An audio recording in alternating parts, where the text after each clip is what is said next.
Renny, another day, another luto serye na naman tayo for today's video. Sobrang dali nga lang nitong gagawin ko at simple nga lang rin ang mga ingredients. Kung nagsasawa ka naman din sa tortang talong, ganito ang gawin mo. At kung naghahanap ka rin naman pa ng ibang luto dito sa talong, meron nga ako ditong 4 na talong, 2 itlog at breadcrumbs. Ang una ko naman gagawin ay itong talong. Tinanggal ko nga muna ang bandang itaas niya, tsaka ko naman ito binalatan. At ginamitan ko nga ito ng pang peeler para mas mabilis. Kapag nabalatan naman na natin ito, ay ibabad nga natin sa tubig para hindi mangitim. Pagkatapos din naman nun ay ayan nga, hinati-hati ko ito. Hiniwa ko nga muna ito sa gitna tapos yung magkabilang side. Ganyan kanipis nga lang ang pagkakahiwa ko, pero kung gusto nyo rin naman ay mas manipis pa dyan, adjustan nyo na lang.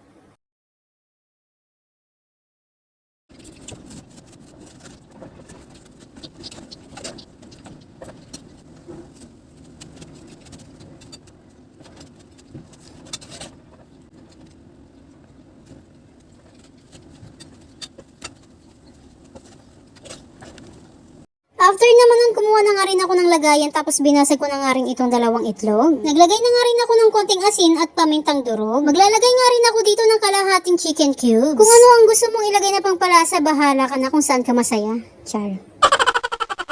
At maglalagay nga rin pala ako dito ng 2 kutsarang cornstarch. Tapos ayan nga, hinalo-halo ko lang ng mabuti. Pagkatapos din naman nun, kumuha na nga rin ako ng lagayan tapos inilagay ko na nga rin itong breadcrumbs. Kumuha na nga rin ako ng talong tapos nilagay ko na nga rin dito sa binit natin na itlog. And then ayan nga, pinapaliguan ko para makoat ito ng maayos. After din naman nun, nilagay ko na nga rin dito sa my breadcrumbs. Pinapagulong-gulong ko nga ito ng maayos at para makoat nga sila lahat. Pagkatapos naman nun, sinashake-shake ko lang ng bahagya para matanggal ang mga excess. Kumuha na nga rin ako ng kawali at naglagay na nga rin ako ng mantika. Pagkainit din naman ng mantika ay isa-isa ko nga nilalagay itong mga talong dahil hindi naman kasya dito. Nung medyo nag-brown na nga rin ito ay binaligtad ko na nga rin. Maya-maya lang rin naman ay inahon ko na nga rin ito.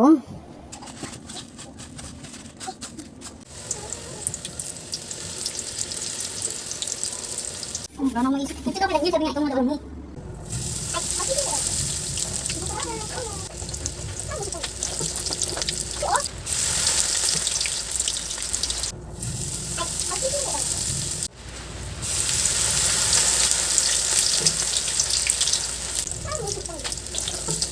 At heto na nga, luto ng ating tawang. Sa sausawan naman dito ay maglalagay nga lang ako dito ng ketchup. Masarap nga rin na sausawan dito ay sweet and sour, kaya lang wala naman ako noon, kaya yan na lang. Sabi nga nila, wag na natin hanapin ang wala. Char.